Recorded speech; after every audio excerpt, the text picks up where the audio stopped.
با اسیب سعید چی ارتباط دارین؟ اگر منیجر شما از کدام ارتباط دیگه ندارین، خیلی چطور میتونین شبا روزا در دبی یک جای در یک اتاق باشین؟ اگر نکاح کردین کو که نکاح خط شما کجاست؟ عکس عروسی شما باید حتما شما به ما ایده ثبوت کنین.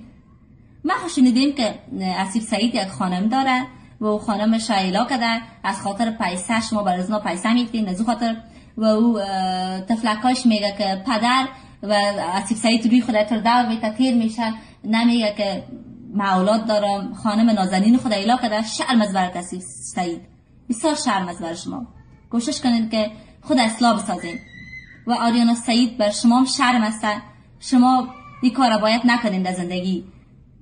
خودتان میگن اولادایت ایلا دادی، شوهرت ایلا دادی، شوهرت خبر به عکس داد. همین چطور دلت شده که من یک زن اولادایت ایلا بدی؟ ما یک زن هستم، من چطور نمیتونم؟